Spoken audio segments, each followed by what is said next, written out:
Welcome back guys, my self Piyush Goyal, company secretary from Jaipur.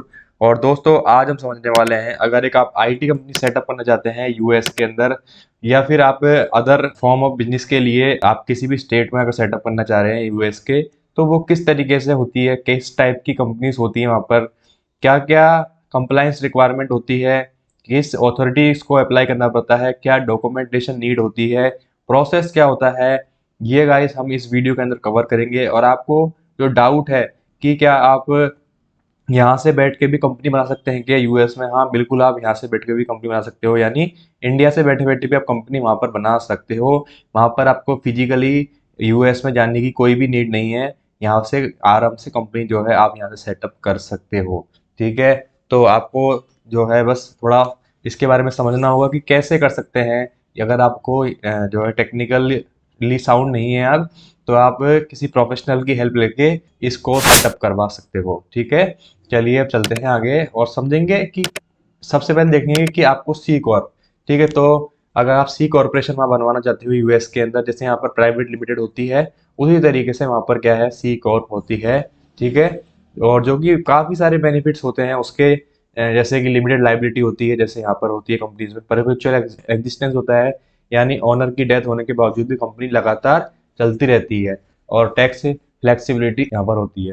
तो cost common business structure है, और many new business जो है इसी को चूज करते हैं, जिससे कि ग्रोथ हो सके और इन्वेस्टर को भी ये कंपनी अपील करती है। ठीक है, तो सी कॉर्प आज सेपरेट लीगल एंटिटीज होती है जिसमें ओनर्स पर्सनली लायबल नहीं होते for company debts. However, subject to the double taxation once at the corporate level on earnings and again when shareholders pay tax in dividend. ठीक है, तो process होता है सी कॉर्प को बनाने का, उसमें क्या होता है, बिजनेस नाम को आप सेलेक्ट करना है, स्टेट को सिलेक्ट करना है, फिर इनकॉर्पोरेशन को। जैसे इंडिया के अंदर ऐसा नहीं होता कि यहाँ पे स्टेट सेलेक्ट करना पड़ता है, आपको डायरेक्टली यहाँ पे बन जाती है।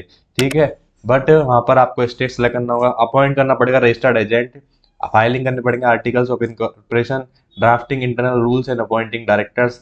और सी कॉस्ट में आपको क्या है, लाइसेंस भी अप्लाई करना पड़ेगा, टैक्सेस के लिए रजिस्टर करना पड़ेगा, EIN नंबर लेना पड़ेगा, बिजनेस बैंक अकाउंट ओपन करना पड़ेगा। इनकॉर्पोरेट होने के बाद कंप्लायंस मेंटेन करने पड़ेंगे through regular meetings, updated records and ensuring all license and permit से रिमेन वैलिड। ठीक है, चलिए अब चलते हैं नेक्स्ट पेज पर और समझेंगे और ज़्यादा इसके बारे में। तो this type of business entities formed under the provisions, जो कि यूएस लॉज के अकॉर्डिंग बनाए गए हैं, और इसमें एज ए प्राइवेट और पब्लिक कंपनी में जैसे इंडिया में होती है वैसे ही यहाँ प्रोविजंस बनाए गए हैं। और ऑलमोस्ट सारे फीचर जो यहाँ पर कंपनी को मिलते हैं वो वही सेम फीचर वहाँ पर ही होते हैं। तो डेफिनेशन और स्पेसिफिक पॉइंट समझने के बाद जो रिमेन पार्ट रह जाता है, वो उसमें आर्टिकल में काफी सारे पॉइंट बताने होते हैं। ठीक है, तो जैसे राइट्स हो गए, शेयर ट्रांसफर होंगे तो क्या वो कैसे क्या होगा, शेयर अलॉटमेंट होगा तो कैसे क्या होगा, आर्टिकल्स अमेंडमेंट करने हैं, मेमोरेंडम अमेंडमेंट करने हैं, तो बहुत सारी चीजें यहाँ पे आपको बतानी होती है। ठीक है, और अब देखेंगे कैरेक्टरिस्टिक्स तो क्या है आपकी सी कॉर्प की। तो डबल टैक्सेशन, ठीक है, तो कॉर्पोरेट क्या पे करता है, tax on profit when they earn revenue. ठीक है, और डिस्ट्रीब्यूट प्रॉफिट डिस्ट्रीब्यूट हो जाता है in form of dividends and to the share holders. तो शेयर होल्डर को जो है अपने पर्सनल रिटर्न्स के अकॉर्डिंग टैक्स पे करना पड़ता है, तो डबल टैक्सेशन हो जाता है यहाँ पर। शेयर होल्डर स्ट्रक्चर, जो सी कॉर्प है, अनलिमिटेड नंबर ऑफ शेयर्स होते हैं, तो यानी आप unlimited number of share holders यहाँ पे बना सकते हो। ठीक है, तो ये पब्लिकली एक्सचेंज पर भी ट्रेड करवा सकते हो। परपेचुअल एग्जिस्टेंस वो सभी का यहाँ पर भी होता है, उसी तरीके से वहाँ पर होता है। Separate legal entity, limited liability, ये सब चीज़ यहाँ पे होती है।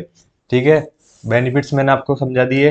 और प्रोसेस में क्या होता है, तो आपको सेलेक्ट करना बिजनेस नेम सबसे पहले तो, जो कि दूसरे कॉरपोरेशन से मिलता जुलता नहीं होना चाहिए। और फिर आपको जो है नाम सेलेक्ट हो जाए तो उन कॉरपोरेशन के लिए फाइल कर देना है। इस तरीके से जो है आप वहाँ पर कंपनी जो है फॉर्म कर सकते हैं। तो I hope this video is very helpful for understanding about the C corp incorporation in the US. Still, if you have any query, तो you can also contact on the number given on the screen. And और आपको US में easily आप यहाँ बैठे बैठे किस तरीके से कंपनी बना सकते हैं, उसके लिए आप बिल्कुल जो है कमेंट बॉक्स में कमेंट करके आप मेरे से पूछ सकते हैं। Thank you guys for watching this video.